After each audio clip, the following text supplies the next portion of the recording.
Well, good morning. I'm Ken Biberaj, and welcome to Coffee with Ken. I'm a managing director at Savills, a leading tenant advisory commercial real estate firm, and we are in week 31 of social distancing as a result of the COVID-19 pandemic, and only 20 days away from the 2020 presidential elections. In the news today, the FBI announced that Virginia Governor Ralph Northam was also targeted in a plot to kidnap the governor. Supreme Court nominee Amy Coney Barrett is on Capitol Hill to continue her confirmation hearings with the Senate Judiciary Committee. And today's topic is the future of WeWork and flexible space. Joined by Peter Greenspan, the global head of real estate for WeWork. Peter, great to see you.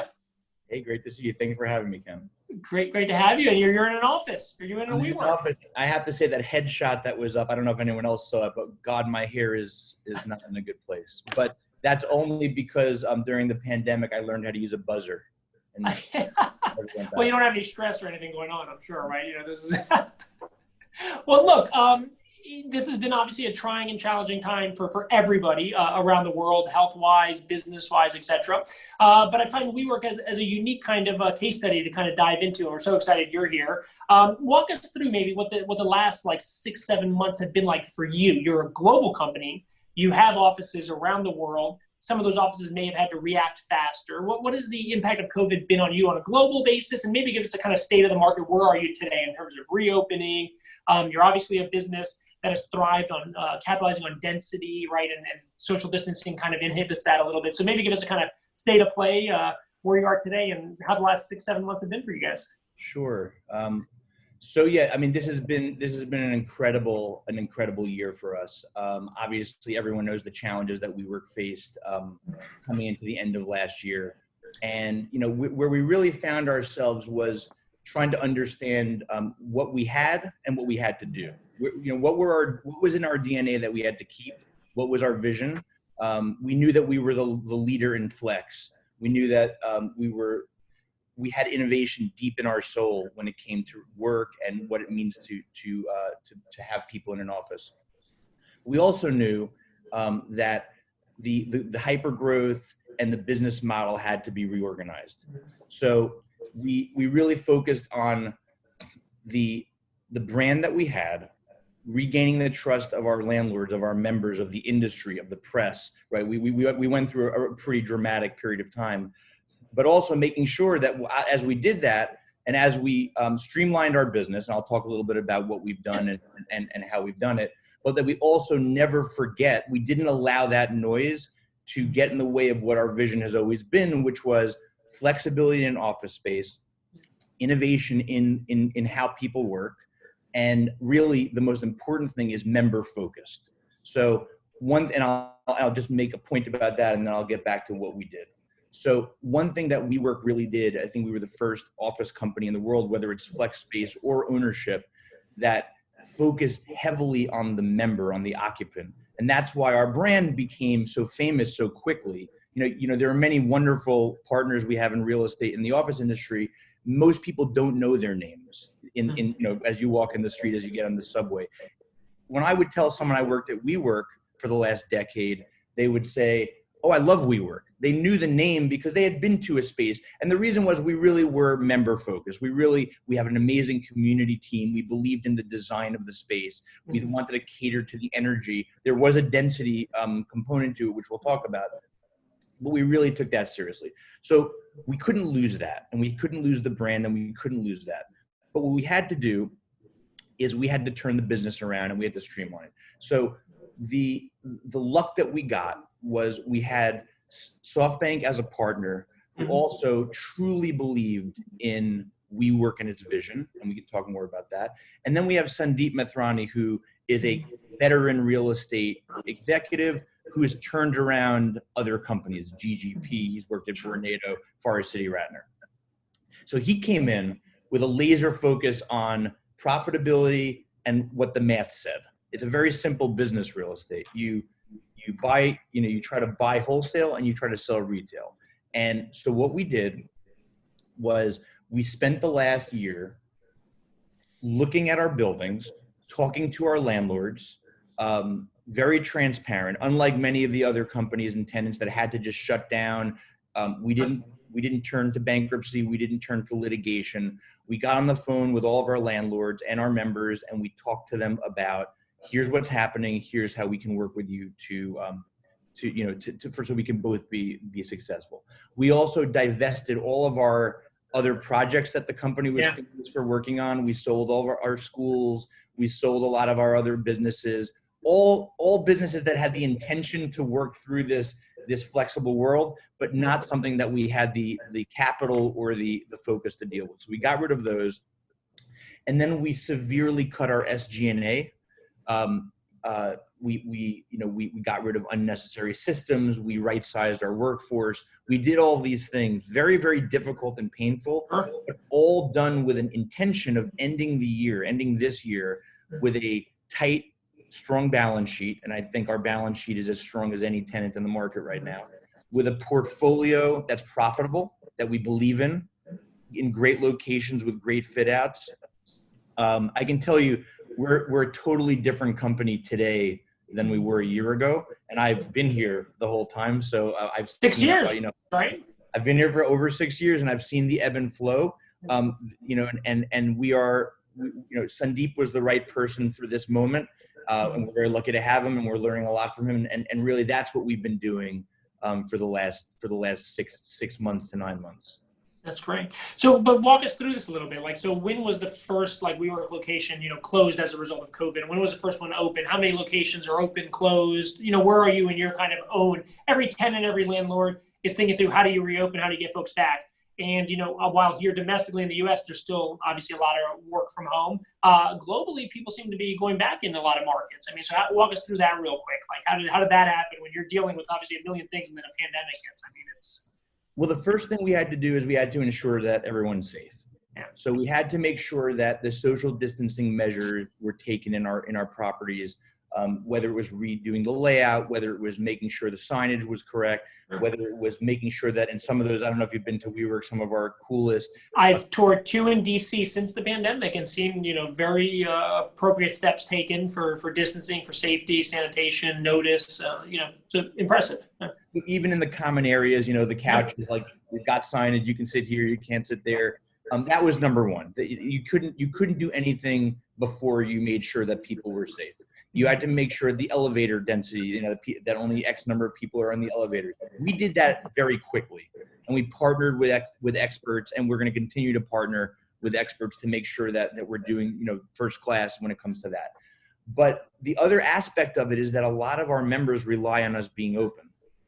They get their mail at WeWork. They have their systems at WeWork. It's easier for the larger companies that have great resources to close down for a period of time and to say everyone's going to work by Zoom, and here's a stipend for a new chair, and here's a this and this at home. It doesn't work as much for the small and medium-sized companies. So we had a commitment to be open, and all of our locations are open. The only locations that would ever be closed would be closed if the law required that a business close. Got it. That's beautiful. So walk us through that. Tell us a little bit about the data. What are you hearing from your members? How have your members changed over 6 years, right? I feel like, my initial reaction of WeWork over the last kind of, 10 years or so was, startups, entrepreneurs, but I feel like there's been a natural kind of shift to the enterprise corporate angle. Where do you see that? How do you see that evolving, obviously with Sandeep there and with you and your team on a global basis? So let's talk a little bit about flex space and the members and how it's evolved in general in the industry, and then we can talk about the WeWork effect. So, if you go back 10 years ago, those of us who have been, you and I, who have been in the industry, we know that Regus and a lot of the earlier flexible workspace centers were used primarily by small businesses, small and medium-sized businesses, and occasionally as swing space or as satellite space for the larger companies. Sure. So, for instance, you would see in a recession, you would see a company like my old employer, NBC Universal, write off and sell off some of its leases for accounting reasons, and then take a skeleton staff at a Regus in Chicago. There's been a pretty big shift in the last 10 years over that dynamic. It's no longer small and medium-sized businesses using flexible space. When WeWork started, our enterprise business was probably sub 1% at the beginning. And our enterprise business now is almost at 50%. And our sales, our current sales today If you look at our daily sales flashes, and I read them every day, the percentage of those sales are over 60% to enterprise members. Interesting. But there's a hedge built in there too, because even though the enterprise companies are buying more of our space now than the small and medium, the small and mediums are actually coming in much more often because they need to. So it's a very interesting dynamic going on. The other thing is that for the first time in history, the first time in office history, and I'll note I was looking this weekend, the modern office building, the first modern office buildings were used at the end of the 18th century. And you really haven't seen a change in their use until today.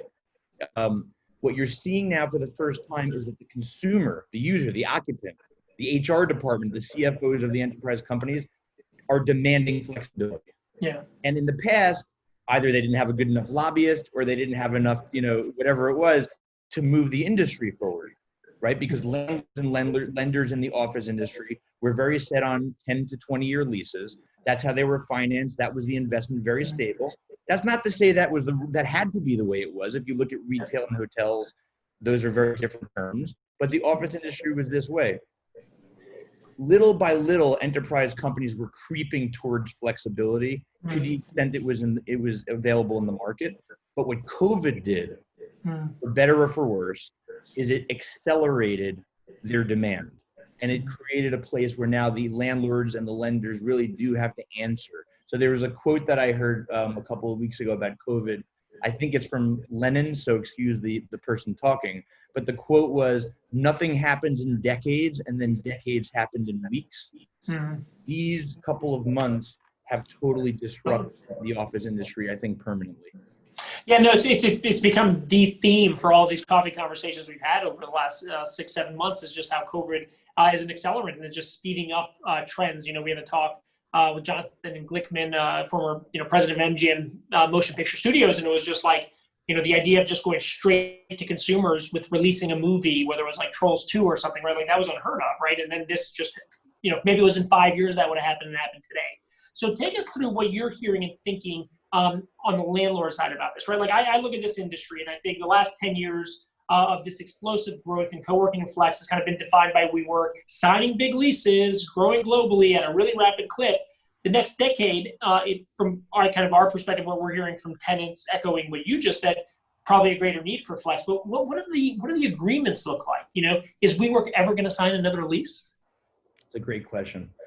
The answer is that WeWork will sign other leases where we believe that the margin and the profitability makes sense. So if we can find, we're a strong believer, not just in our business within the four walls of a WeWork, but in how it affects the rest of the building. And the reason for that is twofold. First of all, with WeWork's Black Card, if you've ever seen, we have the Black Card. I should have brought it. Actually, I have it in my pocket. The Black Card. Soon it's going to be on the phone, so there's not going to be a Black Card anymore. But with that Black Card, you can really provide amenities in a building to the other members of the building that are not in the WeWork space. Conference rooms, flex space. If there's a company that needs some temp space because they're doing renovations, you have that in the building. And that's something that I think is important for landlords. So there's a reason for landlords to want us in the building. And if we can get into buildings at the right cost structure, we'll do that. You're not going to see a ton of WeWork leases signed in the next 3 months because, as you know, maybe we'll talk a little bit more about it. We're working on right-sizing our portfolio to get to a point that we're super excited about 2021 in our occupancy level and our profitability. What you're also seeing right now is, and I literally in the last 2 or 3 weeks, I wish I had like a chart to show you the number of phone calls from landlords calling us saying, what can we do together? How can you help us learn about how to do this flexible business? It's a very, very difficult business because it's much more of a hospitality business than it is a real estate business. And there's a lot of technology that you need to run this business. If you really want to get it to be flexible, which is the future of office space, and you want to have on demand and all access, you want people to be able to walk to work some days a week at the flex center near them, as opposed to subwaying across town. There's hub and spoke, a lot of things we can talk about. Yeah. Landlords need to figure out how to do that operation. It's not just having the space, it's operating it. And they're calling us. So the answer to your question is, we will continue to be an owner, meaning we will continue to lease space. We're also looking for markets where we believe there's a huge demand for flex space, but we don't think it's in our interest at the moment to focus on those markets. So we're looking at franchise opportunities. We'll provide the backbone, we'll provide the marketing, we'll provide the brand, the technology. Most importantly, we'll provide this thing again, the black card, which means that if you're in a one of our Asian countries, if we decide, or Latin American countries, and we decide to franchise it, you still have that benefit of being connected into really what I believe to be the best global physical network that exists of really amazing locations in central business districts. No other company has that scale. And it's that scale both within a city, so I can bike or I can walk to the closest one, and within a world, so I can be there and have an office. That kind of flexibility and scale, that's really our core value proposition. And that's how we're going to grow. So it's going to be through leasing. It will be through franchising. And you may see some other ideas come as landlords ask us to help, by way of a management agreement or some other structure. I mean, is this kind of heading in the direction, going back to your previous comment about real estate structures and retail and hospitality, do flex providers like a WeWork just kind of become like hotel flags almost in the future, right? Like, do you just become like an amenity, 2 floors in a building, and it's, the landlord says, okay, well, I want it to be more event-based, so maybe I go with so-and-so company, or more enterprise-based, so I put a WeWork. Are the providers going to kind of evolve into just being hotel flags? I would say that's the direction that I think that the industry will move in. It's going to take some time. I always thought it would take a longer time because how entrenched a 200 or 300 year old industry is. But with COVID, again, those decades happen in weeks. The real focus for us is going to be, as you say, a platform. So in the same way that Marriott has a platform, and they have different flags, and they have different, for instance, you may have a large owner come to us and say, I don't really want to WeWork, I want to have my own brand, but I want to be on your platform, because I know that on your platform, I've got the scale, I've got the technology, I've got the marketing, I have a lot of things you guys are really the best at, but I want to have it, Ken's Buildings by WeWork or something like that. So there's a lot of opportunity there, and this is the time that we're. Or just a coffee shop. I mean, just a coffee shop. That's right. So wait, let me ask you a little bit about this, right? When you think about WeWork, it's funny, we're having a real estate conversation today, but I always kind of feel like you position yourself, and Adam really did a good job of framing it as it's about culture and community, what you were creating. It wasn't about office space or leasing. It was about just like this culture and community. How do you keep that kind of core essence of what, people know and associate WeWork with as you kind of evolve what sounds like to be more space as a service, which is where it seems like the industry's going, and like really focused on like the office space and providing a service to enterprise clients who have their own kind of culture that they're building. And, the small mid-sized companies completely, I think they benefited greatly from like the community and the culture, right? Like that was part of the value prop. That's what I remember when I was in New York and meeting up with friends. But if you're more enterprise based and you're more kind of popping in and you have the black card, are you more interested in the culture or just in the real estate? And then how does that impact your value prop if it's a shift on the spectrum from kind of culture to just brass tacks, space as a service? We're the best in the business and have the most locations. Sure. So the first thing I would say is culture. Culture at WeWork has always been both the community that you talked about, and we'll talk about that in a second, because I think a lot of enterprise companies are trying to figure out what does it mean to work from home permanently, and how do I get some culture back with my company? You can't do it by Zoom. I'm not saying the WeWork culture is what they need, but they need their culture.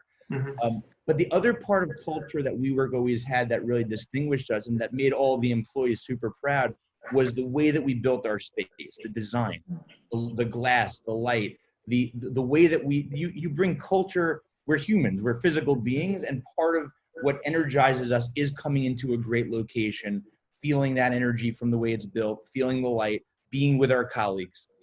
So, I don't think that anybody is looking to I don't think that Google or Microsoft are looking to us to teach them culture, but I think what they are looking to us is something that we do have focused on for many, many years, is how do I bring my employees into an engaging environment so that that our culture can prosper? How do I know that if there's a team in Brooklyn right now that needs to get together, but they don't want to get on the subway? How do I get them together in an amazing location so that they can be together, right?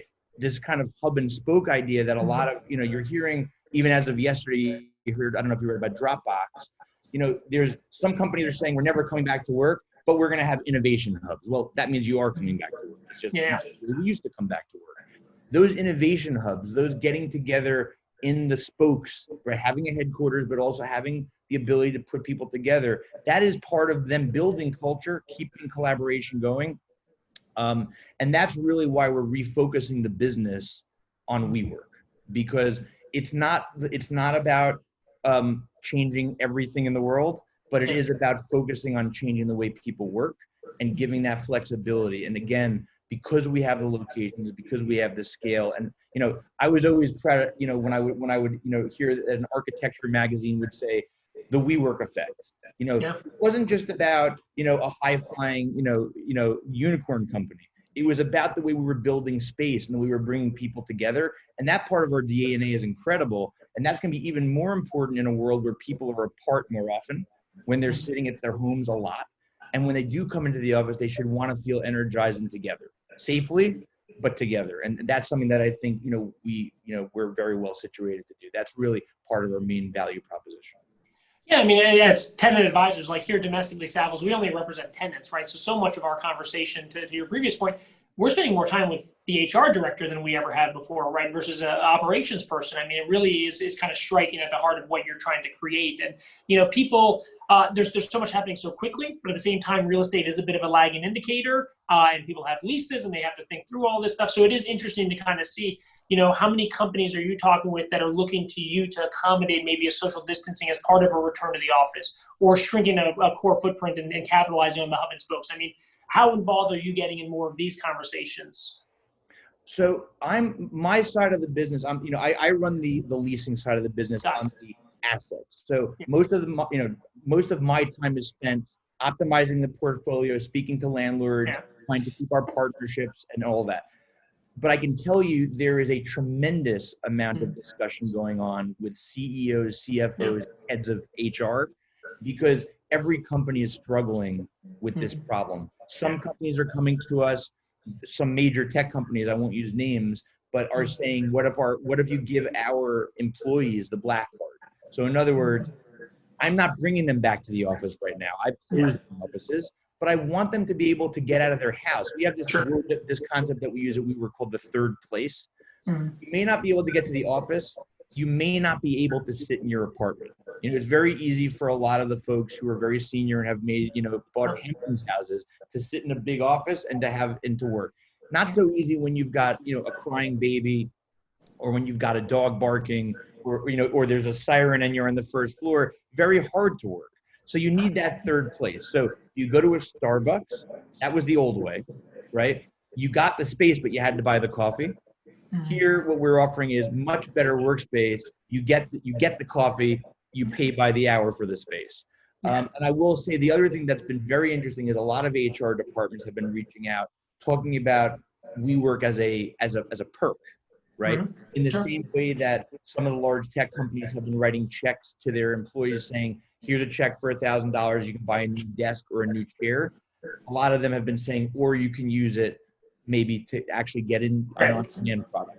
Interesting. So real quick, talk a little bit, I mean, there's so much in the news about like what you're dealing with, I guess, on your side of the business with like these conversations with landlords and potentially giving back some space, or, getting out of certain things, selling, part of the business in China.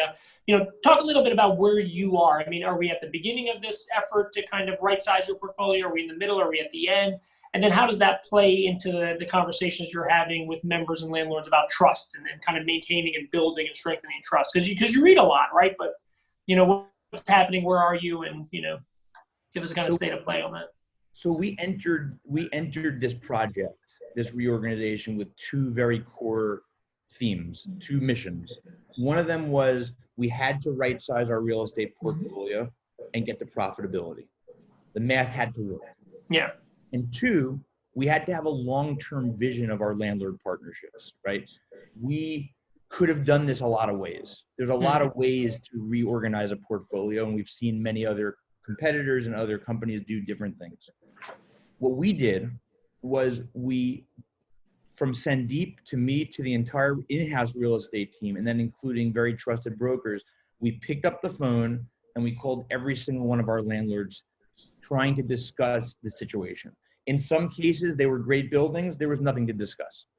In some cases, they were struggling. We needed to have a reorganization, some slight restructuring. In other places, we had to exit. It was not going to work. It wouldn't work for us, and it wouldn't work for the landlord.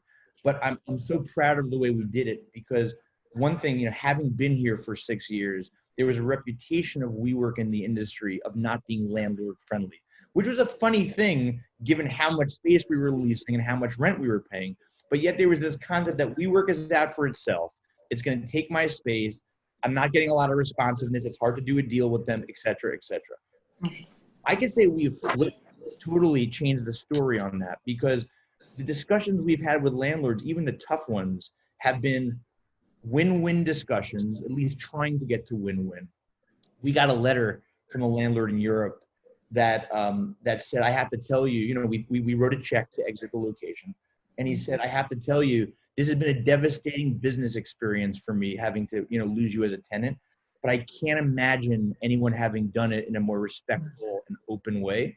I couldn't believe that I got that, that we got that letter. So we're really trying. We want to have a relationship with the landlords in the future. We want them to remember how we acted right now. And I think if you speak to the landlords, I hope you're getting the same feedback. We really are, working in partnership with them. You're not going to see a lot of WeWork in the news in court. You're not going to see bankruptcies. It's just not the way we're approaching it. We want to be a better partner. We want to regain that trust going forward.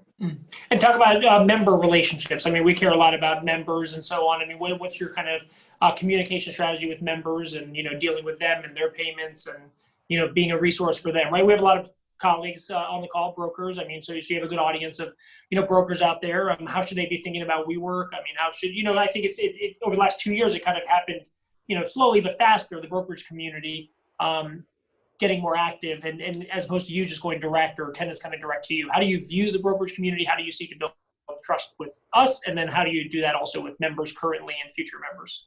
So with the members, we've been dealing with the members in exactly the same way that we've been dealing with the landlords, which is it's a difficult situation. We're looking for win-win solutions, right? There are some members, just like WeWork, who either couldn't use the space, didn't want to use the space during the worst parts of the pandemic. We've been getting on the phone with them. Again, it's more of the sales team, but getting on the phone one-on-one, having discussions, trying to understand their situation, and trying to work out solutions with the members in the same way that our landlords have been doing with us. Look, everyone is trying to survive, and everyone is trying to pitch in. And I think you can really start to separate people. They always say you can tell how someone acts during the bad times a lot better than how they act during the good times. You can really judge their character. And I really believe strongly, and I've been here long enough to see a whole bunch of different aspects of this, that we have done our utmost to be transparent and to be as fair as we can with the members, and we'll continue to be, because again, our landlords and our members, that's our ecosystem. We need both to survive, and I think they need us. And we're gonna be around for a long time. We've got a super strong balance sheet. We have a lot of belief and partnership with SoftBank.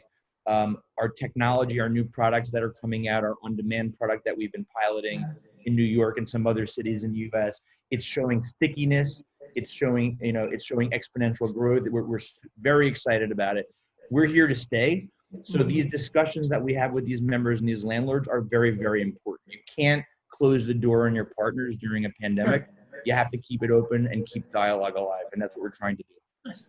To pull out the crystal ball for a second, walk us through the next 18, 24 months. I mean, where do you think you're going to be in terms of stabilizing and right sizing? And then how do you think about future growth? I mean, do you now look at maybe certain tertiary markets, suburban markets, as areas for growth that maybe weren't kind of core to your expansion plans over the last 10 years, if you're thinking about the hub and spokes thing? So walk us through that. How are you thinking about kind of, expansion either domestically? When does growth happen for you? How important is international expansion? Walk us through that a little bit, how you're thinking about the future. So to answer the beginning part of your question, we want to finish this year as close to done as we can be with our reorganization.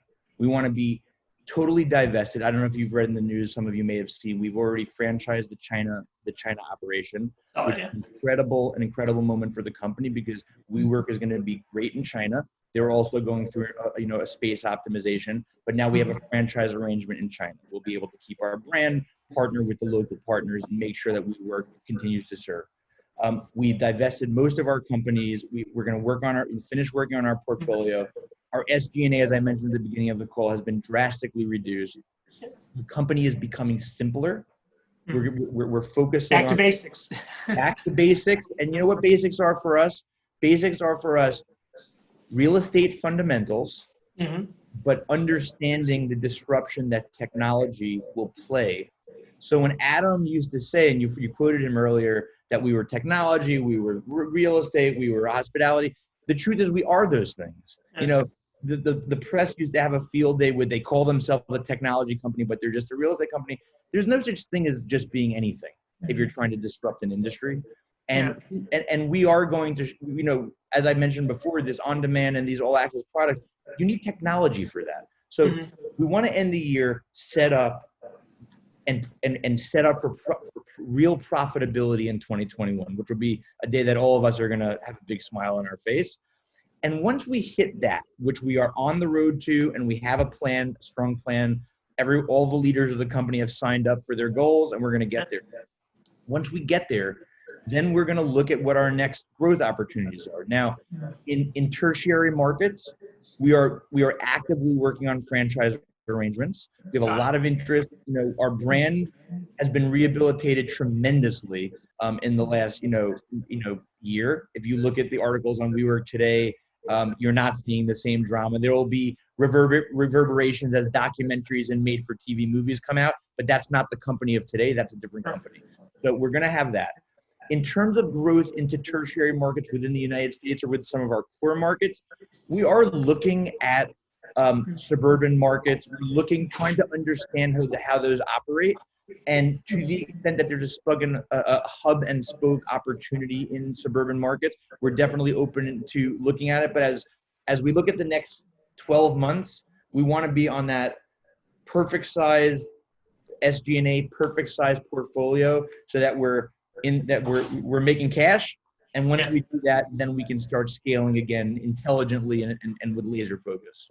Excellent. Well, look, I know we're running out of time, but one last quick question. As you think about the future and competition, do you envision more providers coming into the space? Where's WeWork's competition, right? Is it from landlords trying to do it themselves? Is it more providers emerging? Is it, folks, the market just looking to utilize space differently? I think we were joking before about, people just returning to coffee shops, or I think you mentioned your synagogue was trying to rent out space, right? Like, are just, people are leasing hotel rooms now to do office space. I mean, how are we thinking about this? I mean, how are you thinking about competition and just how people are going to use space differently and how that may impact your business model? So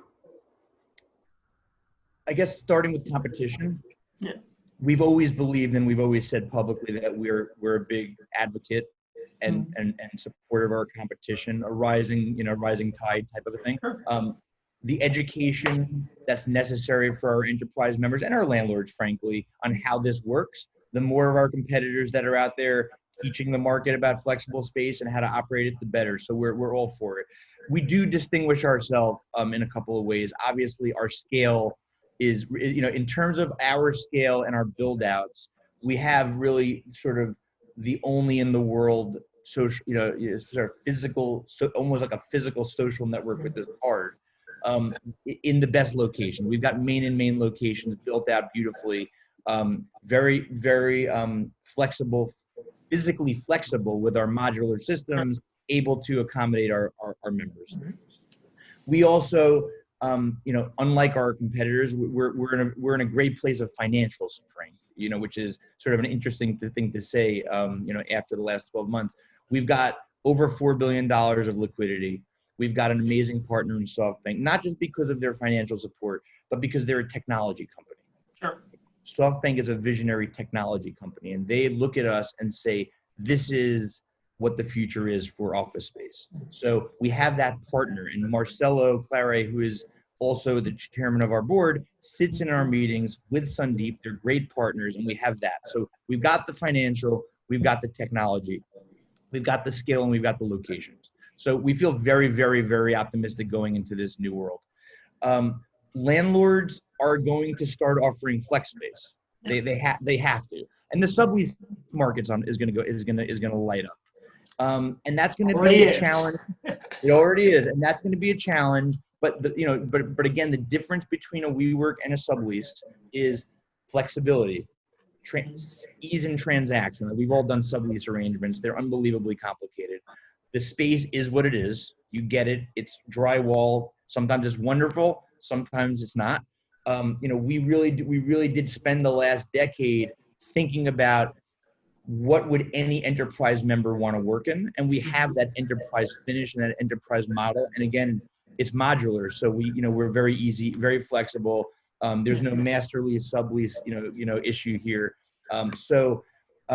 Look, we're very, very optimistic that we've got the scale, that we've got the product, that we have the technology for this new world. And our competition, look, we welcome it. As I said, the more folks teaching the world about flexible space, the better. Yeah. Well, look, Peter, we appreciate your time today. It's great to get a little behind the scenes insight from you about everything that's happening on a global basis, how you're approaching the portfolio, what you think about the future. So I want to thank you for your time, and appreciate you coming on Coffee with Ken. I want to thank everyone today for tuning in.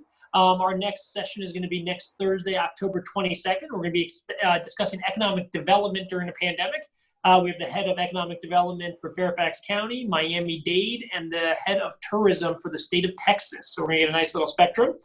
Please remember, practice social distancing, wash your hands, wear a mask, and don't forget to vote in 20 days. Peter? Thanks, Ken. Thanks so much. Have a good one, buddy. Bye. Take care, everyone.